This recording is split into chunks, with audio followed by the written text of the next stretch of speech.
Men, and as usual, I use the term ever so loosely. Hey, we're going to do a little experiment here today, and I'm going to try to reconstruct what happened by accident a couple of engines ago.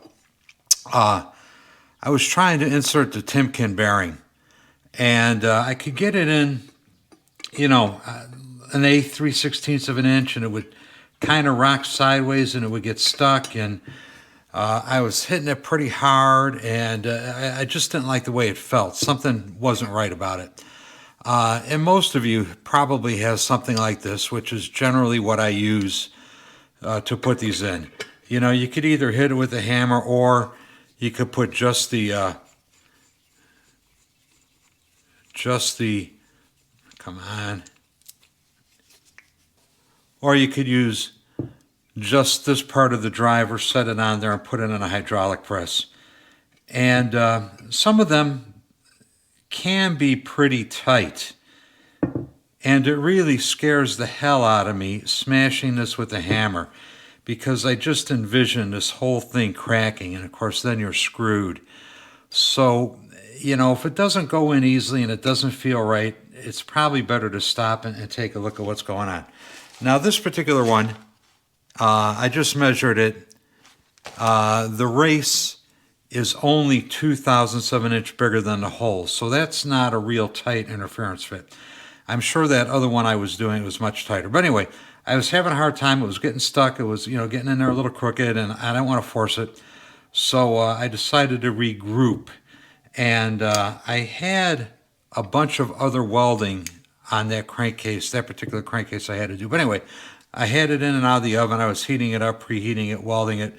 And just kind of for shits and grins, I thought I would give it a try putting this race in while the case was hot.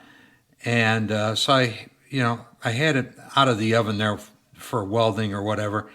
And I put the race on there and gave it just a little smack with, and the son of a bitch fell.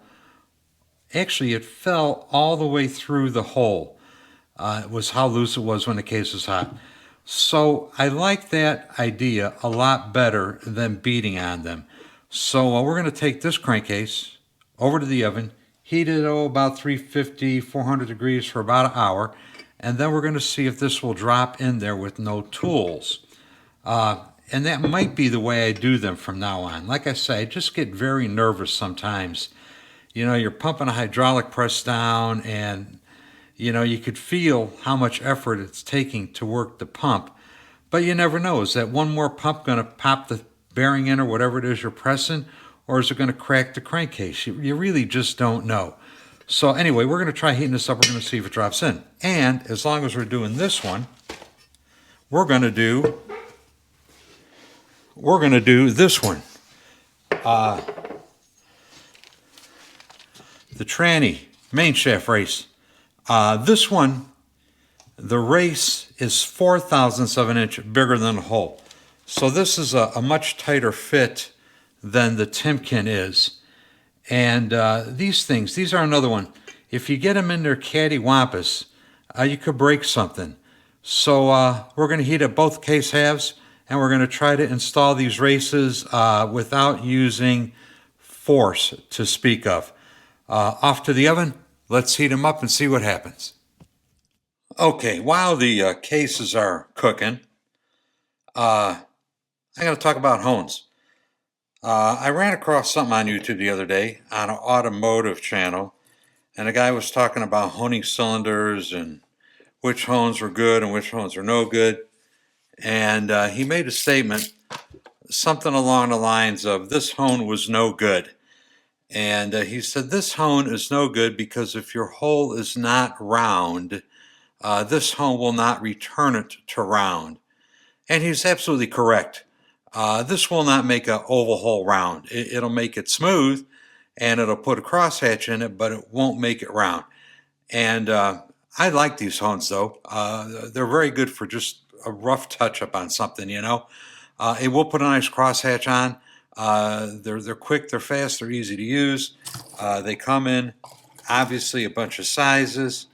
I use, I think this one, for doing lifter bodies, and you know, I just like having a few of them around. So I use these, and they have their purpose and they work very good. Anyway, the guy said that this hone here was no good. Don't use it. He said what you need to use is one of these hones, and he said this will make your cylinder round. Well, point in fact, this one will not make a cylinder round either. If you start out with the cylinder that's not round, this ain't going to make it round. It's still going to be whatever shape it was when you began. This will not make it round. You'll use this hone, and the cylinder or whatever it is you're using on will still be the same shape as it was when you started. Anything that's spring-loaded is not going to force a hole to being round that wasn't round in the first place. So I disagree with the guy strongly, and I think he erred, in my opinion. And I'm saying this, you know, I don't want to get in a pistol contest with anybody, but I've had a couple questions from some of my viewers about what kind of tools and things I use, so I might start going into that a little bit more. But anyway, this has its place, but I don't use this on cylinders either. If you want something round, this is the bastard you got to use. This is a Sonnen. I believe Sonnen calls it a portable hone. And the distinguishing feature of this hone compared to many other hones is that it is rigid. You put your stones in there like this.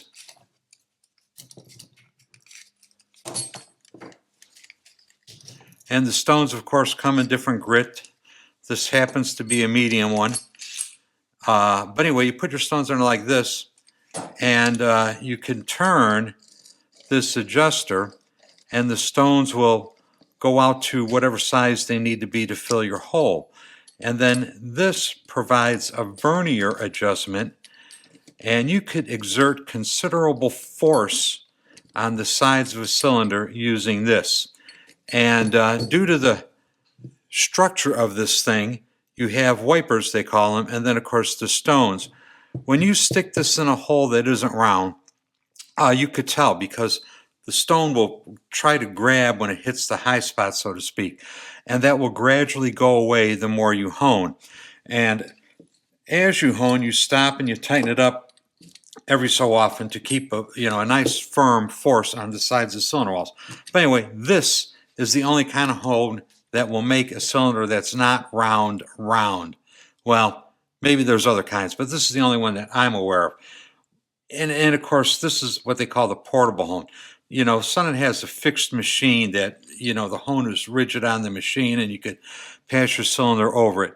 But anyway, point in fact, this is what I use when I get done boring a cylinder.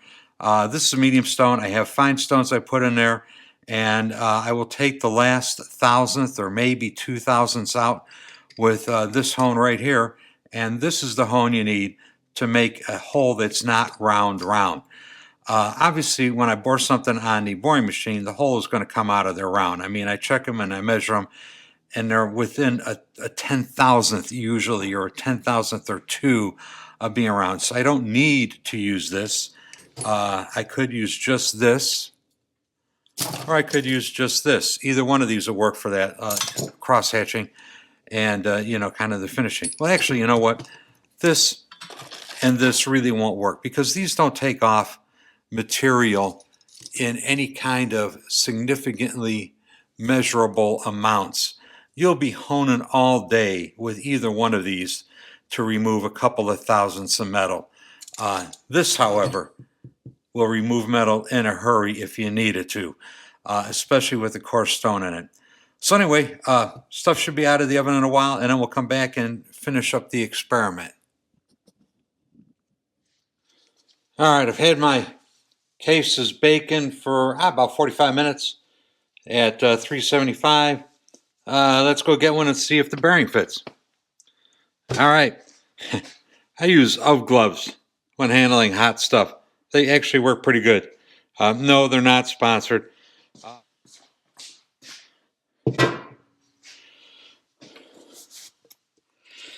I put the snap ring in the bottom of the hole in case this one wants to fall through.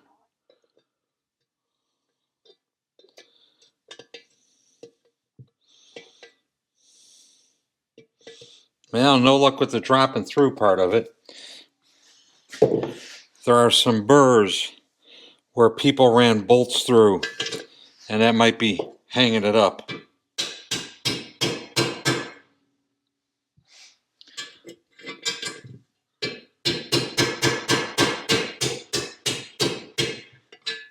Well, it didn't fall through, but it did go through pretty easy.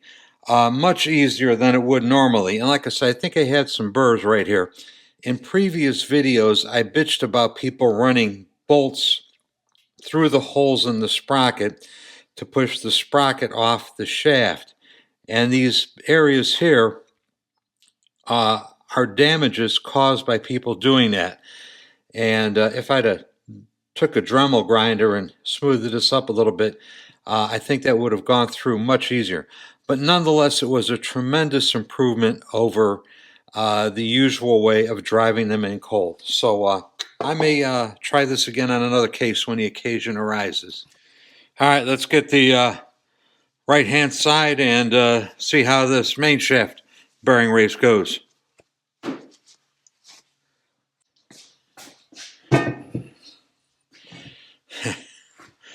Look at this. This thing has been sandblasted, degreased, soap and water, sandblasted, air dried, and look, there's still oil creeping out of the crevices to fuck up your weld if you got to TIG weld anything. It's just amazing where oil hides in these things. Anyway, on to the bearing race.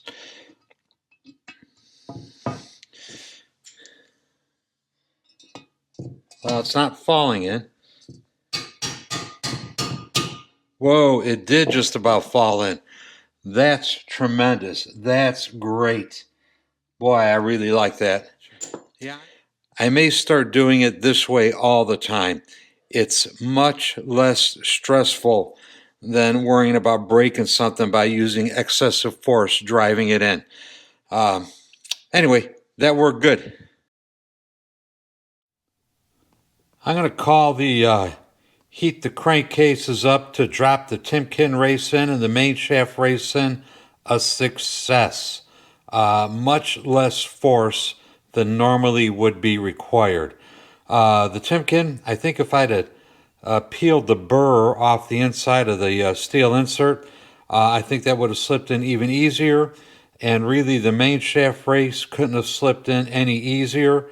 I like it. A much safer way to do those bearing races without worrying about damaging anything by pounding it or sticking in a hydraulic press and cracking something. Anyway, with that, I am out of here. Thanks for watching. Please subscribe. Hey, and buy a sticker or a coffee cup while you're at it. Y'all take it easy. Bye.